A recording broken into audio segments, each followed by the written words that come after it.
All right, guys. Good morning. Good morning. Listen up. When we're looking at the markets at the moment, two things to see. As you guys know, we literally played it from towards this level all the way towards this level. Okay, so this was the most likely move that the market could make. I literally said in the previous update when you're looking at the markets, I don't see it going here. I rather see it going in the top range. So what happened is we went to the top range and it was a good play. Now, one of the things that I want that I want to discuss is what now. That's the most important question. Okay, what's next? I see two things. One, I see that we're back at the previous all-time high. Two, I see that we're trying to break it, but it doesn't have a lot of strength. Now, one of the most important things for the market to do is that it needs strength to break through all-time highs. Most of the time through periods like this. So for example, if we're going to take a look here, okay? The moment we broke through a all-time high right here was boom, boom, boom, boom, boom, build up the momentum, then you break through, okay? When we're looking at this, boom, boom, boom, boom, boom, boom, boom, build momentum, strong move, okay?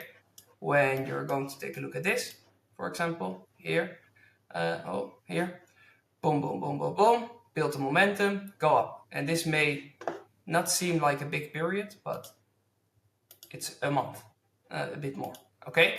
When you're looking at these kind of breaks, what a lot of people do is they are going to rush into positions very quickly, okay? So they are going to rush into the market pretty quickly, what in my opinion is pretty stupid.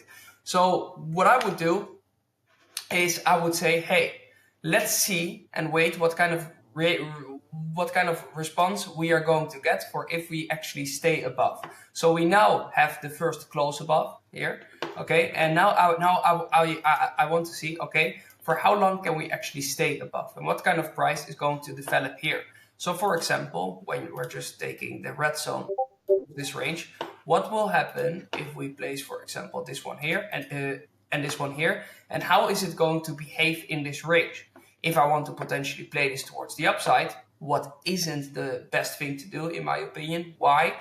Because when you're looking at all-time high price action, you're going into a moment of uncharted price territory. So this means that it's very easy to define your stop loss, okay, but it's very hard to define take profits. Since at the end of the day, there's no single indicator, I don't give a fuck what people say, that can predict a potential top here. Okay, it's just sentiment most of the time that you need to read it from. What you can do is that you're going to take a look at other tokens and where they are at in the ranges, because this is all still in charted territory. So this means that there are still a lot of tokens that you actually can trade while BTC is making new highs. Trading BTC at the moment, again, towards the upside, isn't the in my opinion, the smartest thing to do. When you're looking, for example, at tokens like AVAX, you have more than 100% to still play with. And I don't even know how many levels. So you have, for example, this level here to this one here. They have this one here to this one here. This one here to this one here. This one here to this one here. Now, percentage-wise, you make more playing these kind of plays and certainty-wise than these kind of plays. Okay, so it may feel very perfect now to long here because we are at an all-time high. In my opinion, it's not the smartest thing. At the end of the day, you're here not to be right, but you're here to make money. From a money perspective, BTC now for shorting, it is a very easy one. Why? Because you can define a stop and you can define a exit. But for longing, that's not the case, okay? Because we cannot define any take profit areas here. So that's what we want to understand. Now, again, the easiest place for me now is to combine, so you see it here, layer ones and DEXs, okay? So in a potential up run, you will have the increased liquidity in layer ones. So when you're taking a look at this, if ETH is going for a run, then the tokens built on ETH are going for a run as well. Okay, so basically see it as if Apple goes, then the App Store goes. Okay, if Android goes, then the Google Play Store goes. Okay, so that's basically how you need to view it. Let me close this for a second. So when I'm looking at this, this for me is the most logical way of thinking. So how I view it is, listen, we have ETH and Uni, and now I want to see for every layer one that I believe in, okay, which potential dexes can go with it, okay. Besides that, memes still going okay.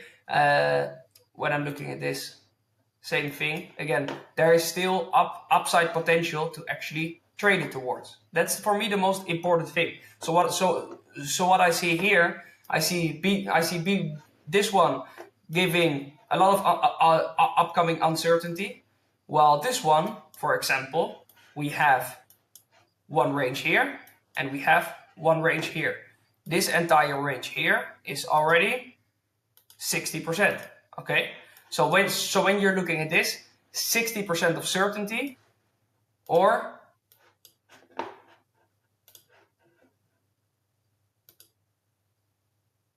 1.2% of certainty. Okay, so you make the decision for this one. For BTC, it's very clear now for me, and this translates into the entire market. I want to see what it's going to do in this smaller range here. Okay, if we are breaking above here, yeah, so if we are breaking above here, then I'm going to look on all tokens for their upcoming range. So for example, for Doge, no, I'm not looking at this range here, but I'm looking at the upcoming range here. Okay, when I'm looking at every single token, I will exactly do that. For Inch, I'm not looking for this range here. No, I'm looking for this range here. So for every single token, I will look for the upcoming range. For AVAX, I'm not looking at this one here, but I will look at this one here. It's that simple, okay? BTC doesn't give certainty, but what BTC gives is it gives direction. So when I'm looking at this direction, I want to see it go up from here, give us the right potential triggers for a long, okay? I'm not going to long it because I'm going to long on the other things, but I want to see the triggers that BTC might move up. When BTC moves down, I'm going to play all of the old ranges, so the current ranges, okay? So for example, on a injective, I want to still play this range here, okay? I hope that this clears up everything. So for example, let's say I'm going to place this one here, and let's say I will place this one here, for example. Then this range is the range that I'm going to play if BTC goes down, maybe towards the next range here, or if it goes up, I'm going to wait until it blows above here, and then I'm going to play it towards a potential target here because BTC is at an all-time high. I hope that everything is clear. I see you guys in the next update. In your one-on-one, if you have any question, just let me know. Ciao, ciao.